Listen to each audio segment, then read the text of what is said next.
Love versus arrange marriage वाली बहुओं के बंद कमरे का हाल। रात को राघव का कमरा शांत और सलीके से सजा होता है। बेड के पास सॉफ्ट लाइट जल रही होती है। राघव थका हुआ बिस्तर पर बैठा होता है। तभी नेहा धीरे से दरवाजा बंद करके उसके पास बैठ जाती है और उसके सिर की मालिश करने लगती है। ज्यादा स्ट्रेस मत लिया करो, वैसे भी आपको थोड़ा सा काम का प्रेशर हो जाता है तो आप बहुत परेशान हो जाते हैं। यार अब क्या करूं, ऑफिस का काम है, करना तो पड़ेगा ही। आप बस अपना ध्यान रखो, बाकी सब मैं संभाल लूंगी। नेहा चुपचाप बिना किसी दिखावे के अपने पति की सेवा करती रहती है। उसके चेहरे पर सच्चाई और अपनापन साफ दिखता है। उसी घर के दूसरे कमरे में बिल्कुल अलग माहौल होता है। कमरा मॉडर्न स्टाइल में सजा होता है। तेज लाइट और बिखरे हुए कुशन पड़े होते हैं। शिल्पा आराम से बेड पर लेटी होती है और मुकुल ऑफिस से थका हुआ अंदर आता है और शिल्पा का सर दबाता है। यार शिल्पा, मैं ऑफिस से इतना थक कर आया हूँ, आज वैसे ही बहुत काम था। तो चुपचाप मेरा सर दबाओ। पूरा दिन काम करके और तुम्हारे घर वालों की चिक चिक सुनकर मेरा भी सर दुख जाता है। लेकिन मैं बहुत थक गया हूँ। मैंने कहा ना, बहस मत करो, बस सर दबाओ। मुकुल चुपचाप उसका सिर दबाने लगता है। उसकी आंखों में थकान के साथ मजबूरी भी साफ दिखती है। अगली सुबह किचन में हलचल होती है। शिल्पा साड़ी पहनकर चेहरे पर मीठी मुस्कान लिए खड़ी होती है। कमला देवी कुर्सी पर बैठी होती है। मम्मी जी आप बैठिए, मैं सब संभाल लूंगी। अरे वाह शिल्पा, तुम तो दिल जीत लेती हो। दूसरी तरफ नेहा जल्दी जल्दी काम करते हुए सास से सीधी बात कहती है। मम्मी जी आज काम थोड़ा ज्यादा है, आप थोड़ा सब्जी काट देंगी तो जल्दी हो जाएगा। क्या सास से काम करवाएगी? एक ही घर में दो बहुएं, एक जो बंद कमरे में अपने पति का सहारा बनती है लेकिन मुंह पर सच बोलने की वजह से गलत समझी जाती है। दूसरी जो बाहर मीठी मीठी बातें करती है लेकिन अंदर अपने पति को ही थका देती है। कमला की नजर में शिल्पा सबसे अच्छी बहू होती है और नेहा हमेशा गलत। लेकिन असली सच तो बंद कमरे में ही छुपा रहता है। आइए जानते हैं बंद कमरे के पीछे का हाल। अगली सुबह घर में हलचल शुरू होती है। कमला देवी सोफे पर बैठी होती हैं। तभी शिल्पा सजी धजी चेहरे पर मीठी मुस्कान लिए बाहर आती है और आते ही झुककर कमला के पैर छू लेती है। मम्मी जी गुड मॉर्निंग, आपने चाय पी ली क्या? मैं अपने लिए बना रही थी, आपके लिए भी बना दूं? अरे वाह बहू, भगवान ऐसी ही बहू सबको दे। तभी नेहा भी आकर हाथ जोड़कर नमस्ते कर चुकी होती है लेकिन कमला देवी उसका ध्यान ही नहीं देती। कुछ लोग तो ऐसे हैं जिन्हें नमस्ते करने का होश तक नहीं है। सुबह उठकर आ जाते हैं लेकिन आदर सम्मान का कोई मतलब ही नहीं। मम्मी जी मैंने नमस्ते करी थी, लेकिन आपको दूसरे लोगों से फुर्सत मिले तब आप मुझे देखें ना। हाय हाय, 2 गज लंबी जुबान चलती है इसकी। शाम होते ही दोनों बेटे ऑफिस से थके हारे घर आते हैं। बेटा खाना तो खा लो। मम्मी बहुत थक गए हैं, खाना कमरे में ही खा लेंगे। हाँ मम्मी, ऊपर हम जा रहे हैं। दोनों बेटे सीधे अपने अपने कमरों में चले जाते हैं।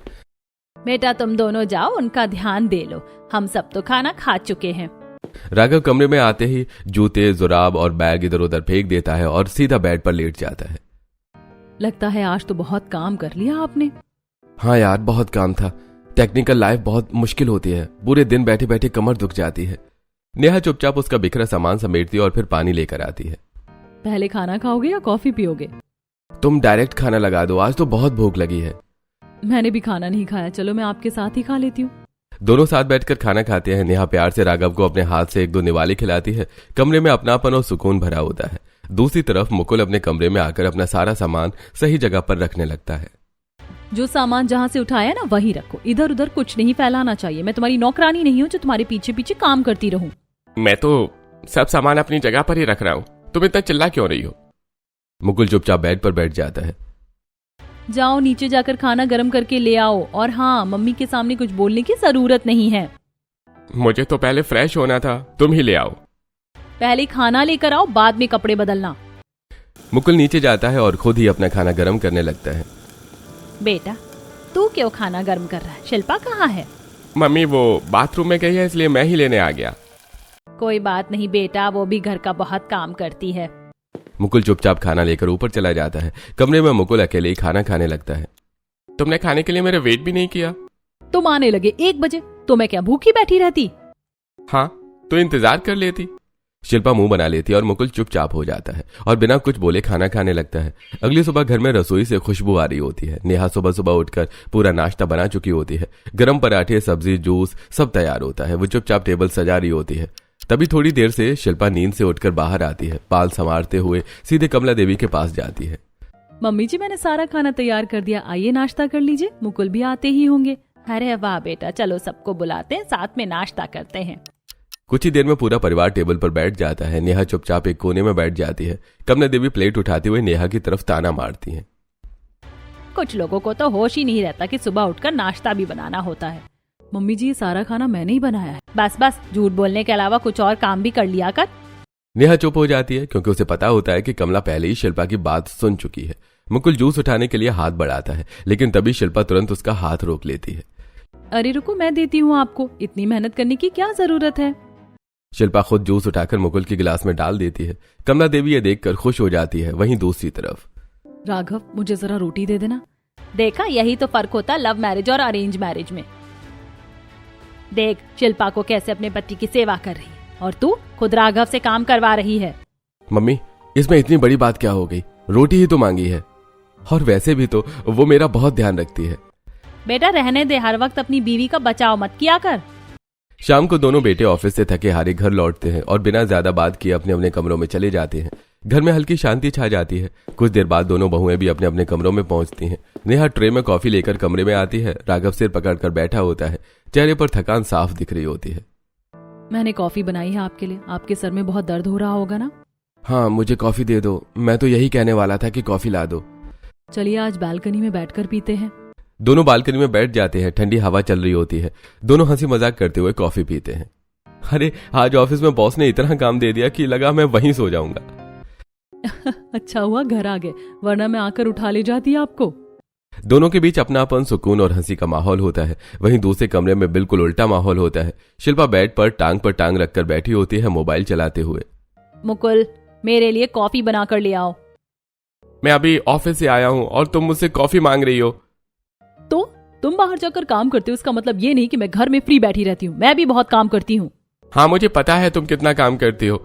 आधे से ज्यादा काम तो नेहा भाभी कर देती हैं। तुमसे बहस करने को नहीं कहा है, बस इतना बोला है, कॉफी लेकर आओ। मुकुल चुप हो जाता है और खुद किचन में जाकर कॉफी बनाकर ले आता है। उसकी आंखों में थकान के साथ एक अजीब सी चुप्पी होती है। अगले दिन दोनों भाई ऑफिस पहुंच जाते हैं। ऑफिस में सभी को दोनों भाई के बीच का फर्क साफ दिखाई देता है। राघव के चेहरे पर अलग ही चमक होती है, जबकि मुकुल बहुत ज्यादा परेशान और चुप रहता है। लंच ब्रेक में सभी दोस्त एक साथ बैठे होते हैं। मुकुल भी उनके साथ बैठा होता है, लेकिन वो अपने ख्यालों में खोया हुआ होता है। यार मुकुल, क्या हो गया तुझे? तू तो शादी के बाद एकदम बदल गया है। अरे पहले कितना हंसता था, अब तो हमेशा चुप रहता है। यार, बंदा जब तक शादी ना करे तब तक ही ठीक है। अरे भाई, ऐसा क्या कर दिया भाभी ने? हम बात करें क्या उनसे? अरे नहीं, रहने दे यार। शादी का मजा ही अलग होता है। बीवी रोज तुम्हारी सेवा करे, बिना कहीं नाश्ता दे, हर चीज का ध्यान रखे। इससे अच्छी बात क्या हो सकती है? अरे भाई, सबकी एक जैसी नहीं होती। इतना कहकर मुकुल अचानक खड़ा होता है और वहां से चला जाता है। सभी दोस्त हैरान रह जाते हैं। अरे यार, पता नहीं इसे क्या हो गया है। अरे जब से शादी हुई है अजीब ही हो गया है। सभी दोस्त एक साथ बैठे होते हैं। मुकुल के जाने के बाद माहौल थोड़ा हल्का करने के लिए सबकी नजर राघव पर जाती है। राघव के चेहरे पर एक अलग ही चमक होती है, जैसे जिंदगी बहुत सुकून में चल रही हो। अरे भाई राघव, बड़ी खुश दिख रहे हो आजकल। अरे जब से शादी हुई है तुम्हारा तो मिजाज ही बदल गया है। लगता है भाभी बहुत कुछ सिखा रही है। हाँ यार, अपनी बीवी से बहुत कुछ सीख रहा हूँ। अच्छा, क्या क्या सीख लिया? अभी तो सबसे बड़ी चीज सीख रहा हूँ कि लोगों से अच्छे से कैसे बात करते हैं और सबको इज्जत कैसे देते हैं। सब दोस्त एक दूसरे की तरफ देखते हैं और हंस पड़ते हैं। अरे भाई, ये तो सबसे अच्छी बात है। बीवी आने के बाद फ्री में 100 चीज सीखने को मिलती है। सब जोर जोर से हंसने लगते हैं। राघव भी मुस्कुराता है, लेकिन उसकी मुस्कान में सच्चा सुकून दिख रहा होता है। अगले दिन सुबह कॉलोनी के गार्डन में कई औरतें बैठी गपशप कर रही होती हैं। कमला देवी उनके बीच बैठी होती हैं। चेहरे पर गर्व साफ नजर आता है। मेरी तो लव मैरिज वाली बहू है, लेकिन सच बताओ कोई काम नहीं करती। हर वक्त घर में कलेश ही करती रहती है। पैसे भी पूरे नहीं पड़ते उसके। अरे नहीं, ऐसा नहीं होता। मेरी भी लव मैरिज वाली बहू है, लेकिन इतनी अच्छी है कि पूछो मत।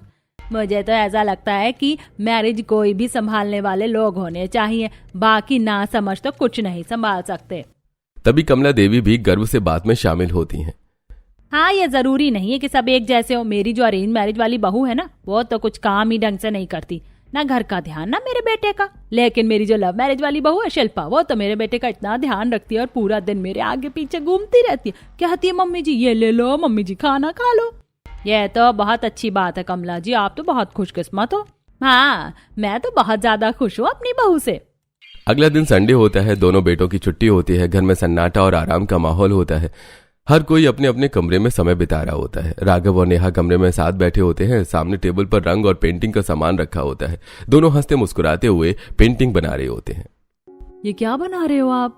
ये सूरज है या आम? अरे मैडम, ये मॉडर्न आर्ट है, हर किसी के समझ में नहीं आता।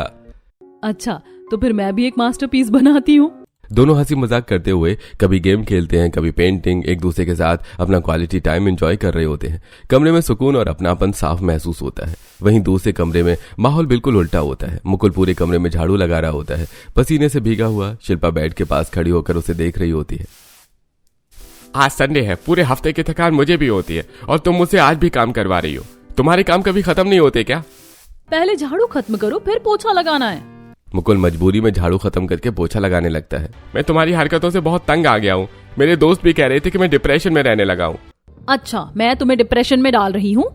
और क्या, तुम्हारे आने से पहले मेरी लाइफ बहुत अच्छी चल रही थी। चुपचाप काम करो, ज्यादा ड्रामा मत करो। सामने वाले घर की खिड़की से पर्दा हटता है। पड़ोसन ताजी हवा लेने के लिए खिड़की खोलती है। आज मौसम कितना अच्छा है, थोड़ी देर खुली हवा ले लेती हूँ। तभी उसकी नजर सीधे शिल्पा के कमरे पर पड़ती है। वो हैरान रह जाती है। मुकुल झाड़ू पोछा कर रहा होता है और शिल्पा खड़ी होकर उसे आदेश दे रही होती है। अरे ये क्या, ये तो मुकुल पोछा लगा रहा, शिल्पा खड़ी होकर देख रही है।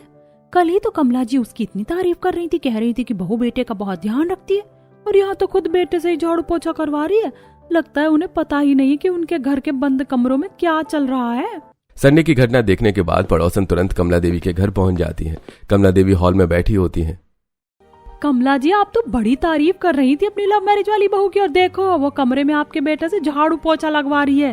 अरे नहीं नहीं, ऐसी कोई बात नहीं है, उसने तो अभी पूरे घर में झाड़ू पोछा किया है। कमला जी, आपको कुछ नहीं पता, उसने दिखावे के लिए बाहर काम कर दिया, लेकिन अपने कमरे में आपके बेटे से काम करवा रही है। कमला देवी को गुस्सा आ जाता है। शिल्पा, इधर आओ। शिल्पा बनावटी मासूमियत के साथ बाहर आती है। तू मुकुल से कमरे में झाड़ू पोछा लगवा रही थी? ये कैसी बात कर रही है मम्मी जी? आपको तो पता है मैंने सारे घर का काम कर दिया है। बस बस झूठ बोलना छोड़ दो, मैंने अपनी आंखों से सब देखा है। बस शकुंतला जी, बहुत हो गया। मैं अपनी बहू के बारे में ऐसा उल्टा सीधा नहीं सुनूंगी किसी के मुंह से। आप अब यहाँ से चली जाइए। ठीक है कमला जी, लेकिन आपके घर के बंद कमरों के पीछे क्या हाल है ये आपको खुद ही नहीं पता। कौन सी बहू सही है कौन गलत, आपको खुद ही समझ नहीं है। पता नहीं कैसी आंखों पर पट्टी बंधी हुई है। इतना कहकर पड़ोसन वहां से चली जाती है। कमला देवी गुस्से में होती हैं। अगले दिन शाम को मुकुल अपने दोस्तों के साथ क्लब में बैठा होता है। सब लोग मस्ती कर रहे होते हैं, ड्रिंक चल रही होती है। बाकी दोस्तों ने फोन शांत होते हैं, लेकिन मुकुल का फोन बार बार बज रहा होता है। शिल्पा कॉलिंग। यार देख, भाभी तुझे कितने कॉल कर रही हैं, लगता है बहुत मिस कर रही हैं तुझे। मुकुल ने ड्रिंक कर रखी होती है, उसकी आंखों में दर्द दिखता है। यार मिस कुछ नहीं करती, उसे तो बस एक फ्री का नौकर मिला हुआ है। वो अपने नौकर को याद कर रही है, शायद कोई काम होगा। दोस्तों के चेहरे पर चिंता आ जाती है। अरे मुकुल, अगर कोई बात है तो बता भाई, तू बहुत परेशान रहने लगा है। अरे भाभी तुझे परेशान करती हैं क्या? यार छोड़ो, मैं घर जाता हूँ वरना फिर कलेश होगा। मुकुल चुपचाप वहां से उठकर घर चला जाता है। घर पहुंचते ही शिल्पा गुस्से में उसका इंतजार कर रही होती है। क्या है ये, तुम्हें टाइम नहीं दिखता? तुम्हें बिल्कुल होश नहीं है टाइम का। मैं तुमसे बहुत परेशान हो गया हूँ और झूठा रिश्ता निभाते निभाते थक गया हूँ। मैं सारी बात मम्मी को बता दूंगा। ये सुनते ही शिल्पा गुस्से में भड़क उठती है। मम्मी को बताओगे? तुम्हारी हिम्मत कैसे हुई? शिल्पा गुस्से में मुकुल को बेड पर धक्का दे देती है। अपने पुराने कर्म भूलो मत। जब तुम मेरे साथ रिलेशनशिप में थे तब किसी और लड़की को भी फंसा रखा था। वो सब पुरानी बातें हैं, उन्हें मत उठाओ। मेरे पास सारे सबूत हैं, फोटोज हैं, सारी डिटेल्स हैं। अगर तुमने मेरे खिलाफ कुछ बोला ना तो मैं तुम्हारी इमेज पूरे परिवार के सामने खराब कर दूंगी और तुम्हें डाइवोर्स देकर यहाँ से चली जाऊंगी। मुकुल डर जाता है और उसके चेहरे पर पसीना आ जाता है। अगर घर वालों को यह सब पता चल गया तो वो शर्मिंदगी से मर जाएंगे। शिल्पा गुस्से में मुड़कर जाने लगती है। अरे रहने दो, बताओ क्या काम था? जो कपड़े धोने को कहा था चुपचाप जाकर धो दो। मुकुल चुपचाप सिर झुकाकर कपड़े धोने लगता है। रात को राघव अपने कमरे में कपड़े बदलकर अपने कपड़े उतारते हुए कपड़े नेहा को दे देता है। नेहा, ये कपड़े धो देना और सुबह तक सुखा देना, कल मेरी एक इम्पोर्टेंट मीटिंग है। आप टेंशन मत लो, मैं सब कर दूंगी। नेहा चुपचाप कपड़े लेकर बाथरूम में जाती है, उन्हें अच्छे से धोती है, फिर आकर बाहर तार पर कपड़े सुखा देती है। थोड़ी देर बाद वो कपड़े ड्रायर में डालती है और फिर उन्हें प्रेस करके हैंगर पर टांग देती है। उसके चेहरे पर कोई शिकायत नहीं, बस जिम्मेदारी और अपनापन होता है। उसी समय मुकुल बाथरूम में बैठा खुद ही कपड़े धो रहा होता है। पानी बह रहा होता है और उसके चेहरे पर थकान साफ दिख रही होती है। वो चुपचाप कपड़े रगड़ता जाता है, न कोई साथ न कोई अपनापन, सिर्फ मजबूरी और खामोशी। अगले दिन सुबह मोहल्ले में अचानक हलचल मच जाती है। शकुंतला जी अपने घर के बाहर बैग लेकर खड़ी होती हैं। आसपास की औरतें इकट्ठा हो जाती हैं। अरे शकुंतला जी, ये क्या, आप ऐसे कैसे जा रही हैं? क्या बताऊं बहन, अरेंज मैरिज वाली बहू लाई थी, हर सुख सुविधा दी, फिर आज उसने हमें घर से बाहर निकाल दिया। क्या, ऐसा कैसा? कहती है कहीं और जाकर रहो, हमें प्राइवेसी चाहिए, इस घर से अब तुम्हारा कोई लेना देना नहीं। ये कैसे हो सकता है? इतने पुराने घर को वो अपना कैसे बता सकती है? घर तो आपका है। बस बहन पूछो मत, बहुत परेशान कर रखा था, अब निकाल ही दिया। ये सब सुनकर कमला देवी के मन में अरेंज मैरिज वाली बहू के लिए और भी ज्यादा नेगेटिव सोच भर जाती है। घर में मुकुल का बदला हुआ व्यवहार अब सबको दिखने लगता है। चुप चुप रहना, तनाव में रहना, लेकिन कमला देवी और मोहन जी को कुछ भी नजर नहीं आता। कमला देवी अब भी हर वक्त शिल्पा की तारीफ करती रहती है और नेहा को हर बात पर सुनाती रहती है। मम्मी, आपको नेहा से क्या दिक्कत है? आप हर वक्त उसे सुनाती रहती हो। नेहा भी उतना ही काम करती है जितना शिल्पा करती है। तू अपनी बीवी का चमचा बना हुआ है, अरेंज मैरिज करवाई है तेरी, फिर भी तू इतना पक्ष लेता है उसका। मुकुल को देख कितना अच्छा है। मम्मी, जो चीज जैसी दिखती है वैसी होती नहीं है। मैं तो बहुत खुश हूँ अपनी पत्नी के साथ, लेकिन लगता है आपको नहीं पता कि मुकुल का बंद कमरे में क्या हाल है। मुकुल बिल्कुल ठीक है, वो अपनी लाइफ में बहुत खुश है, और वैसे भी लव मैरिज वाली बहू है उसकी। जब तक कुछ बड़ा नहीं होगा आपको कुछ दिखेगा नहीं, आपकी आंखों की पट्टी कभी नहीं हटने वाली। इतना कहकर राघव गुस्से में वहां से चला जाता है। रात को कमला देवी अपने कमरे में बिस्तर पर बैठी होती है। उनके चेहरे पर दिन भर की थकान और सोच दिखाई दे रही होती है। तभी प्रियंका धीरे से कमरे में आती है और उनके पास बैठ जाती है। मम्मी, आपको मुकुल भैया कुछ अजीब से नहीं लगते? अजीब क्या मतलब? पहले वो इतने खुश रहते थे, हर वक्त हंसी मजाक करते थे, लेकिन अब हमेशा उदास रहते हैं। उनका चेहरा भी लटका हुआ ही रहता है। पता नहीं अचानक से क्या हो गया है उन्हें। कमला देवी थोड़ा सोचती है, लेकिन फिर बात को हल्का करने की कोशिश करती है। अरे बेटा, कुछ नहीं, शादी के बाद थोड़ी बहुत दिक्कत तो आती ही है रिश्ते को संभालने में। अब उसमें भी अगर हम इंटरफेयर करने लगेंगे तो क्या ही बात रह जाएगी। लेकिन मुझे शिल्पा भाभी कुछ बनावटी सी लगती हैं। अरे नहीं, शिल्पा बहुत समझदार लड़की है। राघव भैया कह रहे थे कि शिल्पा भाभी मुकुल भैया से बंद कमरे में पता नहीं क्या क्या करवाती हैं, कभी पैर दबवाती हैं तो कभी झाड़ू पोछा। ये सुनकर कमला देवी थोड़ा चिढ़ जाती है। अरे बेटा, राघव तो पागल है, वो तो मुझे भी ऐसे ही भड़का रहा था और तुझे भी वही सब बता रहा होगा। ऐसा कुछ नहीं है, तू बेवजह सोच रही है। प्रियंका चुप हो जाती है, लेकिन उसके चेहरे पर अब भी शक साफ दिखाई दे रहा होता है। उसी रात नेहा और राघव अपने कमरे में साथ बैठे होते हैं। नेहा राघव के पास बैठकर उसका सिर दबा रही होती है।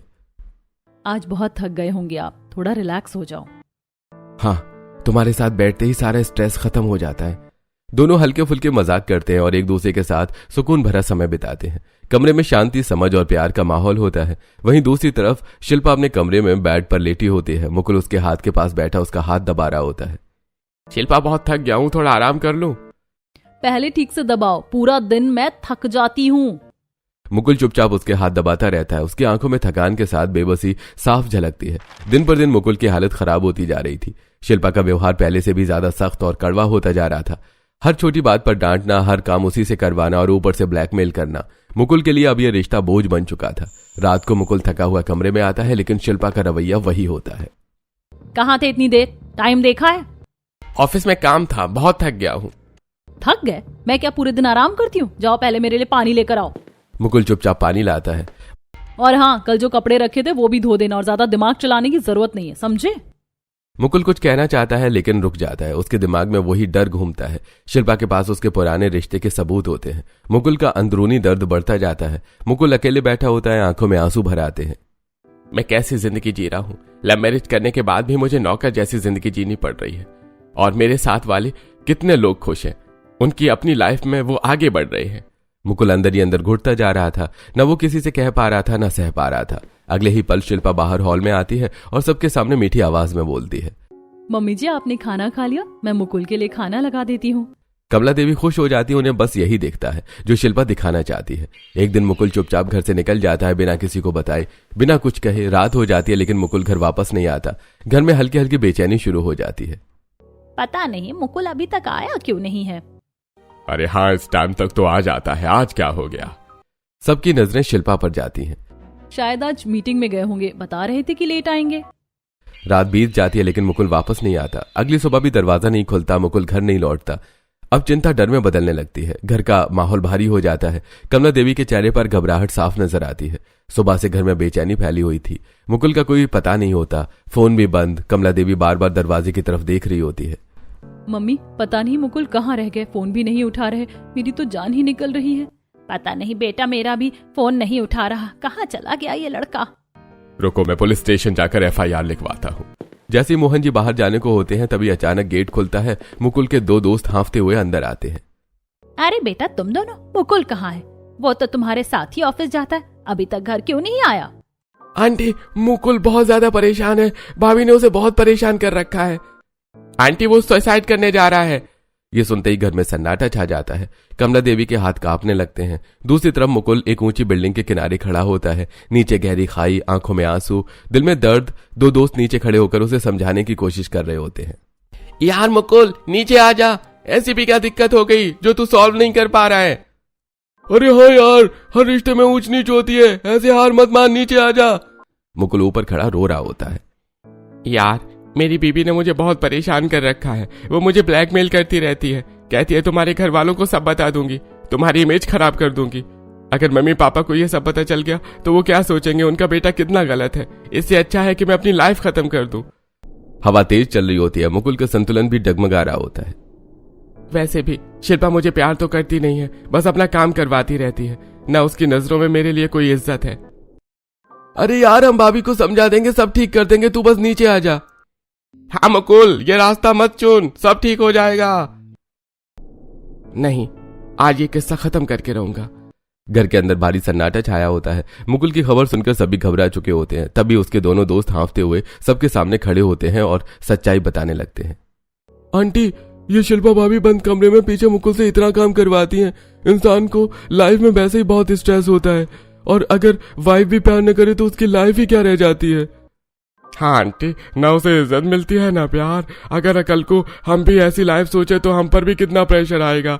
इन्होंने मुकुल को बहुत टॉर्चर कर रखा है। ये सुनते ही कमला देवी के पैरों तले जमीन खिसक जाती है। उनका चेहरा गुस्से और पछतावे से भर जाता है। तेरी हिम्मत कैसे हुई मेरे बेटे को इतना परेशान करने की? मैं तो हमेशा सोचती थी कि तू बहुत अच्छी है, लेकिन तू तो एकदम बदतमीज निकली। शिल्पा नजरें झुका लेती है, उसकी आवाज नहीं निकलती। मम्मी जी, मैंने आपसे पहले भी कहा था, हर इंसान जैसा दिखता है वैसा होता नहीं। आप मुझे गलत समझती थी, लेकिन मैं गलत नहीं हूँ। आप राघव से भी पूछ लीजिए, मैं उनका कितना ध्यान रखती हूँ। मैंने तो पहले ही कहा था मम्मी कि शिल्पा मुकुल से बहुत काम करवाती है, लेकिन आपने कभी मेरी बात सुनी ही नहीं। मम्मी, मैंने भी एक दिन देखा था। कमरे के अंदर मुकुल शिल्पा का सिर दबा रहा होता है। अगर तुमने मेरे कहे काम नहीं किए ना तो मैं तुम्हें छोड़कर चली जाऊंगी। दरवाजे के बाहर प्रियंका खड़ी सब देख रही होती है। भाभी भैया से ऐसे ऐसे काम करवाती हैं और बाहर सबके सामने अच्छा बनती हैं। मम्मी, मैंने आपको पहले बताने की कोशिश की थी। मम्मी, हम सबने आपको समझाने की कोशिश कितनी ही की, लेकिन आपने और पापा ने हमारी कभी नहीं सुनी। बिल्डिंग पर खड़े मुकुल को उसके दोनों दोस्त किसी तरह समझाकर नीचे ले आते हैं। मुकुल रोते रोते पूरी तरह टूट चुका होता है। दोनों दोस्त उसे संभालते हुए घर लेकर आते हैं। जैसे घर का दरवाजा खुलता है, कमला देवी दौड़कर मुकुल के पास आती है। मुकुल बेटा, कहाँ चला गया था तू? तो ठीक तो है ना? मुकुल खुद को रोक नहीं पाता, वो फूट फूट कर रोने लगता है। तुम मुझे घर क्यों लेकर आ गए? मुझे बहुत ज्यादा परेशान कर रखा है इस शिल्पा ने। सबकी नजर शिल्पा पर जाती है। मम्मी, अगर मैं मर जाता ना तो आपको यही लगता कि आपकी बहू बहुत अच्छी है, लेकिन बंद कमरे का हाल सिर्फ मैं जानता हूँ। उस 4 दीवारी में मेरा दम घुटता था। मैं ऐसे रिश्ते में फंस गया था जहां से मैं निकल भी नहीं सकता था और किसी को बता भी नहीं सकता था। ये सब सुनकर कमला देवी की आंखों से आंसू बहने लगते हैं। बेटा मुझे माफ कर दे, मैंने तेरी बात कभी समझी नहीं। मैंने गलत और सही में फर्क ही नहीं किया। कमला देवी तुरंत फोन उठाती है और शिल्पा के घर वालों को फोन करती है। अभी के अभी अपनी बेटी को लेने आओ। थोड़ी देर में शिल्पा के माता पिता घबराए हुए घर पहुंचते हैं। अरे क्या हुआ कमला जी, सब ठीक तो है? आप ऐसे क्यों बात कर रही थी? कमला देवी गुस्से और दर्द में सारी सच्चाई बता देती हैं। मुकुल से काम करवाना, उसे धमकाना, ब्लैकमेल करना। शिल्पा, तुझे इस दिन के लिए पैदा किया था हमने। शिल्पा शर्म से सिर झुकाकर खड़ी होती है। हमें तुझसे ये उम्मीद नहीं थी। मम्मी पापा सॉरी, मुझे लगा आजकल के लड़कों को कंट्रोल करके रखना चाहिए, लेकिन पावर के चक्कर में मैंने मुकुल को बहुत ज्यादा टॉर्चर कर दिया और उसे खो दिया। वो सबके सामने मुकुल के पैरों के पास बैठ जाती है। मुकुल, मुझे माफ कर दो, मैंने तुम्हारे साथ बहुत गलत किया। अगर तूने आज के बाद इस लड़के को परेशान किया ना तो ये लोग क्या करेंगे पता नहीं, लेकिन मैं तुझे अपने घर से बेदखल कर दूंगा। शिल्पा डर जाती है। नहीं पापा, मैं ऐसा सोचकर भी नहीं करूंगी। कमला देवी धीरे धीरे नेहा की तरफ बढ़ती है। नेहा, मैंने तुझे हमेशा गलत समझा, लेकिन तू ही इस घर की असली लक्ष्मी है।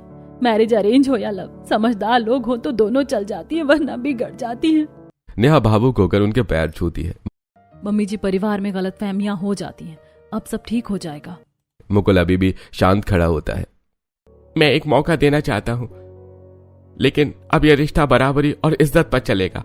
शिल्पा सिर हिलाकर हामी भरती है और फिर एक बार सबके सामने हाथ जोड़कर माफी मांगती है। अगली सुबह घर का माहौल बदला हुआ होता है। राघव तैयार होने के लिए अलमारी के सामने खड़ा होता है और नेहा उसके कपड़े पहले से प्रेस करके बेड पर सजाकर रख चुकी होती है।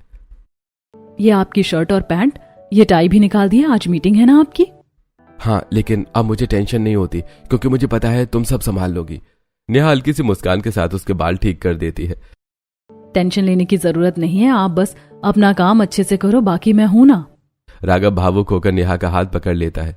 सच कहूं तो मेरी ताकत हो, तुम्हारे साथ होने से हर मुश्किल आसान लगती है। नेहा हल्का सा शर्माती और हाथ छुड़ाकर किचन की तरफ जाने लगती है। अच्छा, बस बस अब जल्दी से नाश्ता कर लो, नहीं तो लेट हो जाओगे। दोनों साथ बैठकर नाश्ता करते हैं। नेहा बीच बीच में राघव को अपने हाथ से खिलाती है और दोनों के बीच हल्की फुल्की हंसी चलती रहती है। दूसरी तरफ मुकुल के कमरे में भी आज का माहौल पहले से बिल्कुल अलग होता है। शिल्पा सुबह जल्दी उठकर किचन में जाती है और खुद नाश्ता बनाती है। फिर ट्रे में नाश्ता लेकर धीरे से कमरे में आती है। मुकुल उठो, मैंने नाश्ता बना दिया है। मुकुल थोड़ा हैरान होकर उठता है। उसे यकीन नहीं होता कि शिल्पा खुद उसके लिए नाश्ता लेकर आई है। क्या तुमने बनाया है ये सब? हाँ, और आज से मैं कोशिश करूंगी कि तुम्हें कभी भी अकेला महसूस ना हो। मैंने बहुत गलत किया तुम्हारे साथ। मुकुल कुछ पल चुप रहता है और फिर धीरे से मुस्कुराता है। अगर सच में बदलना चाहती हो तो बस एक चीज याद रखना, रिश्ता बराबरी और इज्जत से चलता है, और आइंदा ये पुरानी बात कभी मत उठाना। आज से हम नई शुरुआत करेंगे। शिल्पा सिर हिलाकर हामी भरती है और मुकुल के पास बैठ जाती है। दोनों एक दूसरे के हाथ पकड़ लेते हैं और फिर अब से हम दोनों मिलकर काम करेंगे, ना तुम अकेले ना मैं अकेली। मुकुल हल्का सा मुस्कुराता है और फिर पहली बार उसके चेहरे पर सुकून दिखाई देता है। दोनों साथ बैठकर नाश्ता करते हैं, बिना किसी डर बिना किसी दबाव के। दोनों जोड़े खुशी से नीचे आते हैं और सभी को देखकर खुश होते हैं और कमला के पैर छूते हैं। खुश रहो, आज लग रहा है कि घर की दोनों लक्ष्मी ने घर को जोड़ दिया है। मम्मी, मैरिज लव हो या अरेंज मैरिज, बराबरी और इज्जत से चलती है तो सब अच्छा चलता है। दोनों भाई मुस्कुराते हुए ऑफिस के लिए निकलते हैं और शिल्पा आज बिना दिखावे के मुकुल को बाय करती है। इसे पता चलता है कि सिर्फ मीठी बातें करना ही अच्छा नहीं होता। सीधी बात करने वाला हमेशा गलत नहीं होता। असली रिश्ता वही होता है जहां प्यार, इज्जत और समझ हो।